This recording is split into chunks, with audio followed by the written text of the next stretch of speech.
All humans are born equal in dignity and rights, but they are in shackles everywhere. This is a reality which prevails all around, and we are passing through this hard reality and the hard fact.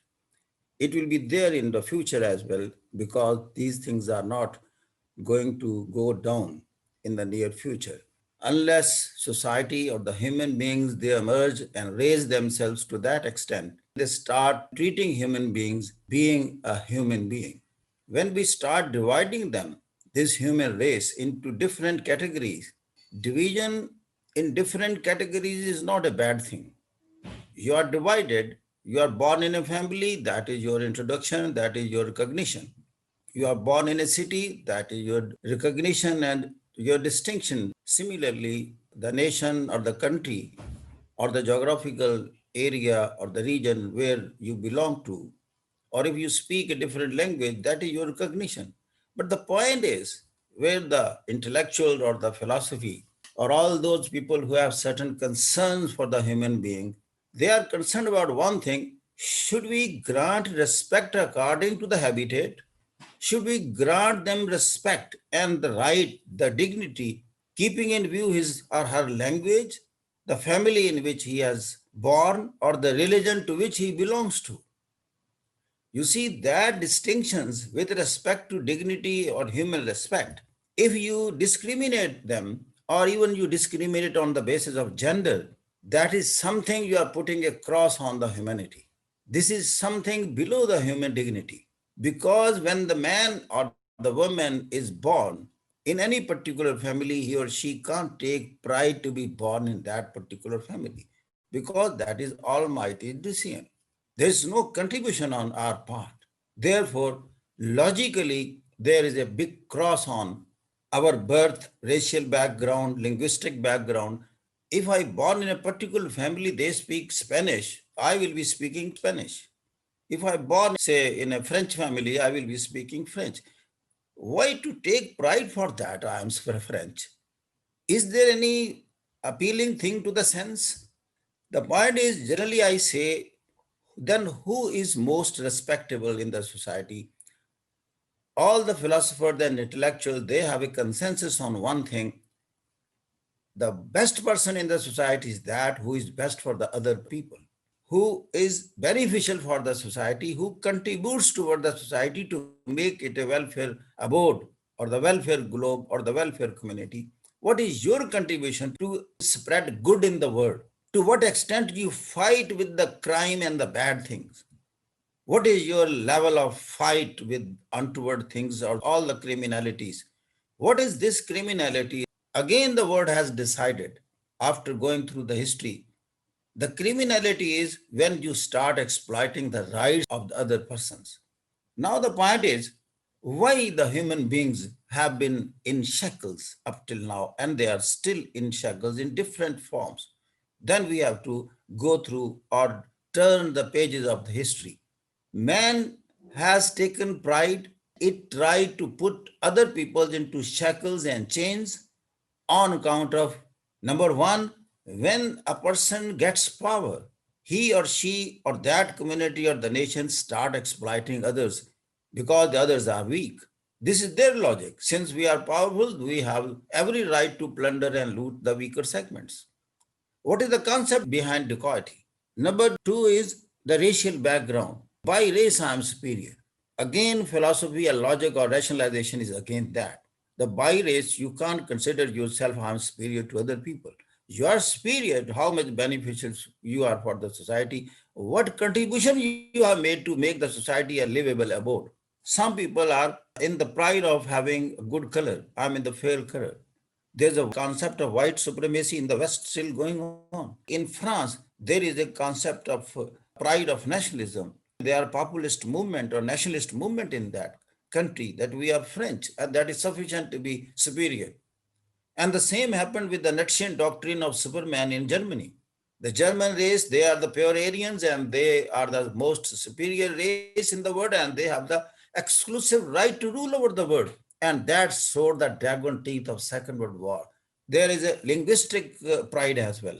And the Arabs, they have been considering themselves superior just on account of that we speak Arabic. And the Prophet disdained and rejected this point in the last sermon. ये कोई बात नहीं है कि if anybody is born in Arabia, he will be certainly speaking. And subsequently, a person learns Arabic. According to your philosophy, it should be given extra dignity and extra respect because he has started speaking Arabic. What's that contention? Since they were in these false prides, I must say they were in the shackles of these false prides and privileges. Therefore, they remained backward in the world. They went away from technology, science, education, knowledge, wisdom, and now they are being governed by those who are advanced in knowledge, wisdom, and technology. They are nothing before them. Their pride has gone down. They are touching the soil now. This is in this background when the president of a superpower says, you can't live without us beyond 6 or 7 days. Some people take pride of technological advancement. Taking pride is not a bad thing, but when you start making use of this technological advancement in conquering the weaker nations of the world and enslaving them, then this technology becomes a bad thing. Since technology is a power, you made use of that power to exploit the world, to plunder and loot the world. What is this colonialism? This was the use of power in the form of technology.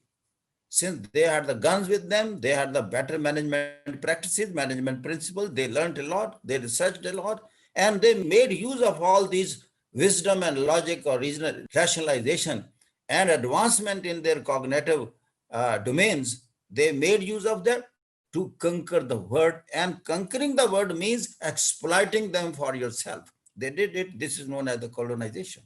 How history testifies it further. The slavery in the United States. What was the basic logic or the basic reason or the justification of bringing so many slaves from Africa and selling them, giving all kinds of humiliation? Same United States, when it was a colony of Britain, what happened during the Boston Tea Party? How East India Company used to treat these Americans at that time, since they were a colony and the Britain was enjoying the upper hand. They asked the governor that you can impose tax if any American native brings tea into America, but if any ship belonging to East India Company unloads its tea, you can't impose tax. This discriminative attitude, what was behind that? Why East India Company collected this much courage, and from where it got this rationalization? That was power, nothing else. Power corrupts, and absolute power corrupts absolutely. And that sowed the seed of American independence, because all the traders got together against this discriminative levying of tax by the British East India Company.